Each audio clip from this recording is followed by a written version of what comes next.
বিশেষভাবে সক্ষম শিশুকে অমানবিক নির্যাতন, ওএনজিসির ফায়ার অফিসারের কৃতিতে উত্তাল রাজধানী। আগরতলার ওএনজিসি কমপ্লেক্সের ভেতরে এক অটিস্টিক শিশুর উপর বর্বরোচিত হামলার ঘটনায় তীব্র চাঞ্চল্য ছড়িয়েছে। অভিযোগের আঙুল উঠছে ওএনজিসি এর জুনিয়র ফায়ার অফিসার দীপ দাস ওরফে ডেভিডের বিরুদ্ধে। জানা গেছে, মাত্র 8 বছর বয়সী ওই বিশেষভাবে সক্ষম শিশুটি খেলার ছলে অভিযুক্তের ব্যক্তিগত গাড়িতে সামান্য রং ছিটিয়ে দিয়েছিল। এই তুচ্ছ ঘটনার জেরে হিতাহিত জ্ঞান হারিয়ে ডেভিড শিশুটিকে নির্মমভাবে মারধর ও লাঞ্ছিত করে বলেই অভিযোগ। ঘটনার ভয়াবহতায় হতবাক হয়ে পড়ে শিশুটির পরিবার। প্রাথমিকভাবে আমতলী থানায় বিষয়টি জানানো হলেও পুলিশের পক্ষ থেকে আশানুরূপ সহযোগিতা মেলেনি বলেই পরিবারের অভিযোগ। এরপরেই ন্যায় বিচারের আশায় শিশুটির বাবা সরাসরি ত্রিপুরা শিশু অধিকার সুরক্ষা কমিশনের দ্বারস্থ হন এবং কমিশনের চেয়ারপারসনের কাছে একটি লিখিত অভিযোগ জমা দেন। কমিশনের হস্তক্ষেপে ও জনরোষের মুখে নড়েচড়ে বসে আমতলী থানার পুলিশ তড়িঘড়ি অভিযান চালিয়ে শনিবার অভিযুক্ত জুনিয়র ফায়ার অফিসার দীপ দাসকে আটক করে পুলিশ। বিশেষভাবে সক্ষম শিশুর প্রতি এমন অমানবিক আচরণের ঘটনায় ওএনজিসির আবাসন চত্বরে তীব্র ক্ষোভের সৃষ্টি হয়েছে। সাধারণ মানুষের দাবি, একজন সরকারি আধিকারিক হয়ে শিশুর উপর এমন হিংসাত্মক আচরণ কোনোভাবেই মেনে নেওয়া যায় না। পুলিশ জানিয়েছে, ধৃতকে আজই আদালতে পেশ করা হবে এবং তার বিরুদ্ধে কঠোর আইনি ধারায় মামলা রুজু করা হয়েছে।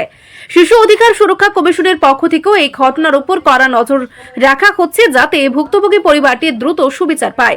রাজধানী সংলগ্ন এলাকায় একজন অটিস্টিক শিশুর উপর এমন লাঞ্ছনার খবর ছড়িয়ে পড়তেই অভিযুক্তের দৃষ্টান্তমূলক শাস্তির দাবি জানিয়েছে নাগরিক সমাজ। গত 24 তারিখ আমাদের কাছে একটা কমপ্লেন আসে। রজনীদা বর্মা একটা কমপ্লেন করে, শ্রীমতী রজনীদা বর্মা।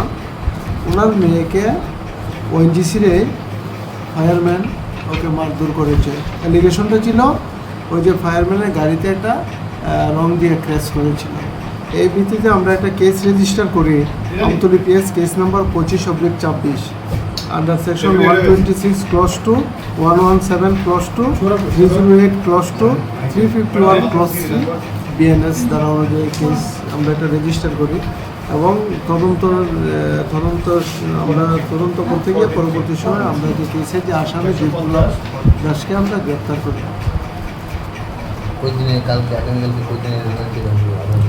কালকে আমরা আগামীকাল তাকে আমরা কোর্টে প্রোডাকশন করব। না, আর কেউ নেই। দীপগোলাপ দাস, বাড়ি ওএনজিসি কোয়ার্টারে সে থাকে। সে ফায়ারম্যান হিসেবে ওএনজিসিতে চাকরি করে।